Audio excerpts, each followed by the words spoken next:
Hi എല്ലാവർക്കും നമസ്കാരം. Welcome to minister stay kitchen. അപ്പോൾ ഇന്നത്തേത് ഒരു ചമ്മന്തിയുടെ റെസിപ്പി കേട്ടോ. നമ്മുടെ ചൂട് ചോറിൻ്റെ കൂടെ കഴിക്കാൻ പറ്റിയ ഒരു അടിപൊളി ചമ്മന്തിയാണ്. നമ്മുടെ കുഞ്ഞുള്ളിയും അതേപോലെ തന്നെ പുളി ഉപയോഗിച്ചിട്ടാണ് നമ്മൾ ഈ ചമ്മന്തി ഉണ്ടാക്കുന്നത്. അപ്പോൾ അതിൻ്റെ ടേസ്റ്റ് എന്ന് പറയുന്നത് എന്തായാലും വേറെ ലെവൽ തന്നെയാണ്.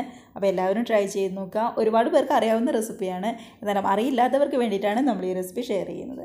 അപ്പോൾ നമുക്ക് കണ്ടു നോക്കിയാലോ എങ്ങനെ നമ്മുടെ ഈ അടിപൊളി ചമ്മന്തി ഉണ്ടാക്കുന്നതെന്ന്. നമ്മുടെ ഈ ചമ്മന്തിക്ക് മെയിനായിട്ട് വേണ്ടത് കുഞ്ഞുള്ളി തന്നെയാണ്. അപ്പം ഞാനിവിടെ 2 വലിയ പിടി കുഞ്ഞുള്ളി തൊലിയൊക്കെ കളഞ്ഞ് നല്ലതുപോലെ കഴുകിയെടുത്ത് വെച്ചിരിക്കുന്നത് കേട്ടോ. നമ്മുടെ ഈ കുഞ്ഞുള്ളി എന്ന് പറയുന്നത് ഏകദേശം ഒരു 30-35 എണ്ണത്തിൻ്റെ അടുത്തുണ്ട്. ചെറുതായതുകൊണ്ടാണ് ഞാൻ ഇത്രയും എടുത്തത്. അപ്പോൾ വലുതാണ് എന്നുണ്ടെങ്കിൽ ഇത്രയൊന്നും വേണ്ടി വരില്ല. അപ്പോൾ അതിൻ്റെ അളവനുസരിച്ച് നിങ്ങൾക്ക് കുറയ്ക്കുകയോ കൂട്ടുകയോ ചെയ്യാം. ഈ കുഞ്ഞുള്ളി തന്നെയാണ് നമ്മുടെ ഈ ചമ്മന്തിക്ക് ശരിക്കും ടേസ്റ്റ് തരുന്നത്. ഇതിന് പകരം സവാളയൊന്നും എടുക്കരുത് കേട്ടോ. അപ്പോൾ ഇനി നമുക്ക് ഈ ചമ്മന്തിക്ക് വേണ്ടത് ഇതേപോലെ ചെറിയൊരു കഷ്ണം ഇഞ്ചിയാണ്. ഇഞ്ചിയും ഒരുപാട് വലുതൊന്നും വേണ്ട. കൂടെ തന്നെ ഒരു 4-5 നമ്മുടെ വെളുത്തുള്ളി എടുത്തിട്ടുണ്ട്. അപ്പോൾ ചെറിയ വെളുത്തുള്ളി ആയതുകൊണ്ടാണ് ഞാൻ ഇത്രയും എടുത്തിരിക്കുന്നത്. കൂടെ തന്നെ ഒരു ചെറിയൊരു നെല്ലിക്ക വലുപ്പത്തിലുള്ള പുളിയും കൂടി എടുക്കുക. നമ്മളിപ്പോൾ എടുത്തിരിക്കുന്ന പുളിയും ഒരുപാടൊന്നും കൂടിപ്പോകരുത്, ഇത്രയും തന്നെ മതിയാവും.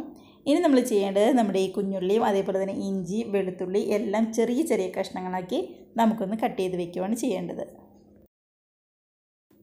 അങ്ങനെ നമ്മുടെ കുഞ്ഞുള്ളിയും അതേപോലെ തന്നെ ഇഞ്ചിയും വെളുത്തുള്ളിയും നമ്മൾ ചെറിയ കഷ്ണങ്ങളാക്കി കട്ട് ചെയ്ത് വെച്ചിട്ടുണ്ട്. അപ്പോൾ ഒരുപാടൊന്നും കനത്തിലൊന്നും വേണ്ട, എന്നാൽ തീരെ അങ്ങോട്ട് പൊടിയായിട്ട് കനം കുറയ്ക്കാൻ വേണ്ട. ഇതേപോലെ നീളത്തിൽ ഒരു കുഞ്ഞുള്ളി ഒരു 4-5 കഷ്ണങ്ങളാക്കി കട്ട് ചെയ്താൽ മാത്രം മതിയാവും. കാരണം നമുക്കത് വെളിച്ചെണ്ണയിലിട്ട് നല്ലപോലെ ഒന്ന് വഴറ്റിയെടുക്കാനുള്ളതാണ്. അപ്പോൾ അത് വഴന്ന് വരാനുള്ള എളുപ്പത്തിനാണ് ഇങ്ങനെയൊന്ന് കട്ട് ചെയ്ത് വെക്കുന്നത്. കണ്ടോ, നമ്മുടെ ഇഞ്ചിയും അതേപോലെ തന്നെ വെളുത്തുള്ളിയും നീളത്തിലാട്ടോ നമ്മൾ കട്ട് ചെയ്തിരിക്കുന്നത്. അപ്പോൾ ഇത് വഴറ്റാനുള്ള എളുപ്പത്തിനാണ് നമ്മളിങ്ങനെ കട്ട് ചെയ്തത്. അപ്പോൾ നമ്മുടെ ഉള്ളി വഴറ്റാനായിട്ട് ഞാനിവിടെ ഒരു പാൻ അടുപ്പത്ത് വെച്ചിട്ടുണ്ട്. ചൂടായ പാനിലേക്ക് ഒരു 2-3 ടേബിൾ സ്പൂണിൻ്റെ അടുത്തേക്ക് വെളിച്ചെണ്ണയാണ് നമ്മൾ ചേർത്ത് കൊടുക്കുന്നത്. വേറെ റിഫൈൻഡ് ഓയിലോ അങ്ങനെ പാം ഓയിലോ ഒന്നിനും ചേർത്ത് കൊടുക്കരുത്. വെളിച്ചെണ്ണ ചേർത്ത് വേണം നമ്മൾ ഈ ചമ്മന്തി റെഡിയാക്കി എടുക്കാനായിട്ട്. അപ്പോൾ ഒരു 3 ടേബിൾ സ്പൂണിൻ്റെ അടുത്തേക്ക് വെളിച്ചെണ്ണ ചേർത്ത് കൊടുക്കുക. ഇനി അത്രയും വെളിച്ചെണ്ണ വേണ്ട എന്നുണ്ടെങ്കിൽ ഒരു 2 ടേബിൾ സ്പൂണിൻ്റെ അടുത്ത് മാത്രം മതിയാവും. അപ്പോൾ വെളിച്ചെണ്ണ നന്നായിട്ട് ചൂടായി വരുമ്പോൾ നമ്മൾ അരിഞ്ഞ് വെച്ചിരിക്കുന്ന നമ്മുടെ കുഞ്ഞുള്ളിയും അതേപോലെ തന്നെ ചെറുതായിട്ട് നീളത്തിൽ കീറി വെച്ചിരിക്കുന്ന ഇഞ്ചിയും വെളുത്തുള്ളിയും കൂടി നമുക്കിതിനകത്തേക്ക് അങ്ങ് ചേർത്ത് കൊടുക്കാം. അതിനുശേഷം മീഡിയത്തിലിട്ട് കരിഞ്ഞു പോകാതെ നല്ലതുപോലെ തന്നെ ഒന്ന് ഇളക്കി കൊടുക്കുക. ശരിക്കും ഇതൊന്ന് വഴന്ന് കളറൊന്ന് മാറി വരണം, അതുവരെ നമ്മൾ ഇളക്കി കൊടുത്തുകൊണ്ടേ ഇരിക്കണം. നമ്മുടെ ഉള്ളി ചെറുതായിട്ട് കട്ട് ചെയ്തുകൊണ്ട് തന്നെ ഒരുപാട് സമയമൊന്നും വേണ്ടി വരില്ല ഒന്ന് വഴന്ന് വരാനായിട്ട്. അപ്പോൾ വഴന്ന് വരുമ്പോൾ ആവശ്യത്തിനുള്ള ഉപ്പും കൂടി നമുക്കങ്ങ് ചേർത്ത് കൊടുക്കാം. നമ്മൾ പെട്ടെന്ന് വഴന്ന് വരാൻ വേണ്ടിയിട്ട് ഫുൾ ഫ്ലെയിമിലൊന്നും വെക്കേണ്ട കേട്ടോ. ഒരു മീഡിയത്തിലിട്ട് ശരിക്കും ഒന്ന് വാടിക്കഴിയുമ്പോൾ ശരിക്കും ഒന്ന് കുഴഞ്ഞ് വരും. അതിനുശേഷമാണ് പതുക്കെ ഒന്ന് കളറും മാറി ഒരു പതിയെ ഗോൾഡൻ കളറായിട്ട് വരുന്നത്. അതുവരെ നമ്മളൊന്ന് ഇളക്കി കൊടുക്കണം. ഇപ്പോൾ ശരിക്കും ഒന്ന് വാടി വന്നിട്ടുണ്ട്, ശരിക്കും ഒന്ന് കുഴഞ്ഞ് വന്നിട്ടുണ്ട്. പക്ഷേ ഇത് പോരാ, കളറൊക്കെ ഒന്ന് മാറി ശരിക്കും ഒരു ഗോൾഡൻ കളറായിട്ട് വരുന്നവരെ നമുക്കിതൊന്ന് ഇളക്കി കൊടുക്കാം. അങ്ങനെ നമ്മുടെ സവാളയൊക്കെ ആണെങ്കിൽ നന്നായിട്ട് കളറൊക്കെ ഒന്ന് മാറി ശരിക്കും ഒരു ഗോൾഡൻ കളറായി വരുന്നുണ്ട്. ഞാൻ കുറച്ചും കൂടി അടുപ്പിച്ച് കാണിക്കാം. കണ്ടത് നന്നായിട്ട് തന്നെ കളറൊക്കെ ഒന്ന് മാറി ശരിക്കും ഒരു ഗോൾഡൻ കളറായി നല്ലതുപോലെ തന്നെ വഴന്ന് വന്നിട്ടുണ്ട്.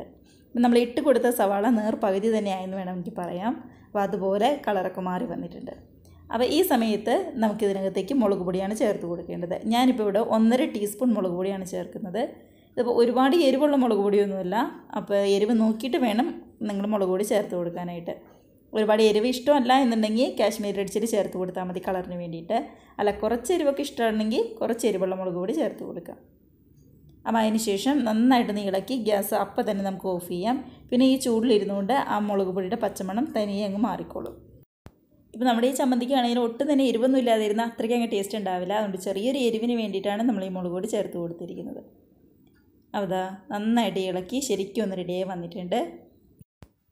ഇപ്പോഴാണെങ്കിൽ നമ്മൾ ഗ്യാസ് ഓഫ് ചെയ്ത് ഒരു 2-3 മിനിറ്റും കൂടി ആ പൊടിയുടെ പച്ചമണം മാറാനായിട്ട് ഒന്ന് വഴറ്റി കൊടുത്തിട്ടുണ്ടായിരുന്നു. അപ്പോൾ ഇനി നമ്മൾ ചെയ്യേണ്ടത് നമ്മൾ ഗ്യാസ് ഓഫ് ചെയ്തതിന് ശേഷം നമ്മുടെ ഈ ഉള്ളി വേറൊരു പ്ലേറ്റിലേക്ക് മാറ്റി കൊടുക്കുകയാണ്. അതിനുശേഷം ഇതിൻ്റെ ചൂട് നല്ലതുപോലെ ഒന്ന് ആറിയിട്ട് വേണം മിക്സിയുടെ ജാറിലിട്ട് നമുക്ക് ഒന്ന് അരച്ചെടുക്കാനായിട്ട്. അപ്പോൾ നമുക്ക് ഈ ചൂടോടുകൂടി തന്നെ വേറൊരു പ്ലേറ്റിലേക്ക് ഇതങ്ങ് മാറ്റി കൊടുക്കാം.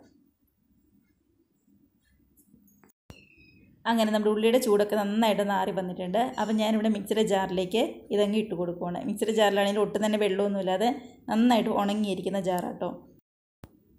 അപ്പോൾ നമ്മുടെ ചൂടാറിയ ഉള്ളി നമ്മളിതാ ഈ ജാറിലേക്ക് അങ്ങ് ഇട്ട് കൊടുത്തിട്ടുണ്ട്. ഇതിൻ്റെ കൂടെ തന്നെ നമ്മൾ നേരത്തെ എടുത്ത് വെച്ച നമ്മുടെ പുളി ഉണ്ടല്ലോ അതും കൂടി നമ്മൾ ചേർത്ത് കൊടുക്കുന്നുണ്ട്. ഒരു ചെറിയൊരു നെല്ലിക്ക വലുപ്പത്തിലുള്ള പുളി മാത്രമേ നമ്മൾ എടുത്തിട്ടുള്ളൂ. ഇനിയിപ്പോൾ ചെയ്യേണ്ടത് ഒട്ടും തന്നെ വെള്ളം ചേർക്കാതെ ഇത് നന്നായിട്ടൊന്ന് അരച്ചെടുക്കലാണ്. അപ്പോൾ ശരിക്കും പേസ്റ്റ് പോലെ ഒന്നും അരയ്ക്കേണ്ട, ഒരു 2-3 തവണ നന്നായിട്ടൊന്ന് കറക്കിയെടുത്താൽ മാത്രം മതിയാവും. അങ്ങനെ ഒട്ടും തന്നെ വെള്ളം ചേർക്കാതെ നമ്മുടെ മിക്സിയുടെ ജാറിലിട്ട് നല്ല പോലെ തന്നെ പുളിയും ഉള്ളിയൊക്കെ ഒന്ന് കറങ്ങി ശരിക്കും ഒന്ന് അരഞ്ഞു വന്നിട്ടുണ്ട്. അപ്പോൾ ഇത് മതി. കണ്ടതിപ്പോൾ ഒരുപാടൊന്നും അരഞ്ഞ് പേസ്റ്റ് പോലെയൊന്നും ആയിട്ടില്ല, എന്നാൽ ചെറുതായിട്ട് തരിതരിപ്പോട് കൂടി നമുക്ക് കിട്ടിയിട്ടുണ്ട്. അപ്പോൾ ഒരുപാടൊന്നും അരയ്ക്കേണ്ട. മിക്സിയുടെ ജാറിലിട്ട് 2-3 തവണ പതുക്കെ ഒന്ന് കറക്കി എടുത്താൽ മാത്രം മതിയാവും. അപ്പോൾ ഇനി നമുക്കിത് വേറൊരു ബൗളിലേക്ക് അങ്ങ് മാറ്റി കൊടുക്കാം. അങ്ങനെ നമ്മുടെ ചമ്മന്തിയൊക്കെ ആണെങ്കിലും അടിപൊളിയായിട്ട് ഇവിടെ റെഡി ആയിട്ടുണ്ട്. അപ്പോൾ ഇനി നമ്മൾ ഏറ്റവും ലാസ്റ്റായിട്ട് ചെയ്യേണ്ടത് ഇതിനകത്തേക്ക് ഒരേ 1 ടേബിൾ സ്പൂൺ വെളിച്ചെണ്ണയാണ് ചേർത്ത് കൊടുക്കുന്നത്. അപ്പോൾ നമ്മൾ ഏത് ചമ്മന്തി ഉണ്ടാക്കിയാലും ഏറ്റവും ലാസ്റ്റായിട്ട് 1 ടേബിൾ സ്പൂൺ വെളിച്ചെണ്ണ ചേർത്ത് കൊടുത്താൽ നല്ലൊരു ടേസ്റ്റ് ഉണ്ടാവും. അപ്പോൾ നമ്മുടെ ഈ വെളിച്ചെണ്ണയും കൂടി ചേർത്ത് നല്ല രീതിയിൽ തന്നെ ഒന്നും കൂടി ഒന്ന് മിക്സ് ആക്കി കഴിഞ്ഞാൽ നമ്മുടെ ചമ്മന്തി ഇവിടെ റെഡി ആയിട്ടുണ്ട്. ഇനിയിപ്പോൾ വേറെ ഒന്നും തന്നെ വേണ്ട, നല്ല ചൂട് ചോറിൻ്റെ കൂടെ സൈഡിലിട്ട് അങ്ങ് കഴിച്ചാൽ മാത്രം മതിയാവും. അപ്പോൾ എൻ്റെ കൂടെ ചെറിയൊരു മോര് കറിയോ അല്ലെന്നുണ്ടെങ്കിൽ നമ്മുടെ വീട്ടിലുള്ള ഏത് കറിയാണെങ്കിലും അതിൻ്റെ കൂടെ ഏറ്റവും ബെസ്റ്റാണ്. ഇനി കറികളൊന്നും ഇല്ലെങ്കിലും കുഴപ്പമില്ല, ഈ ഒരൊറ്റ കറി മാത്രം മതിയാവും. അപ്പോൾ എല്ലാവരും ട്രൈ ചെയ്ത് നോക്കി മറക്കാതെ കമൻസൊക്കെ അറിയിക്കുക. നമ്മുടെ ഈ വീഡിയോയ്ക്ക് മുമ്പായിട്ട് നമ്മുടെ ചമ്മന്തിപ്പൊടിയുടെയും അതേപോലെ തന്നെ ചെമ്മീനും മാങ്ങയും ചമ്മന്തിയുടെയൊക്കെ റെസിപ്പി അപ്ലോഡ് ചെയ്തിട്ടുണ്ടായിരുന്നു. അപ്പോൾ കാണാത്തവരുണ്ടെങ്കിൽ ആ ഒരു വീഡിയോയും കൂടി ഒന്ന് കണ്ടു നോക്കിക്കോളൂ കേട്ടോ. അപ്പോൾ എല്ലാവരും നല്ല ഹാപ്പി ആയിട്ടിരുന്ന് ചൂട് ചോറിൻ്റെ കൂടി നമ്മുടെ ഈ ചമ്മന്തിയൊക്കെ കൂട്ടി കഴിക്കുക.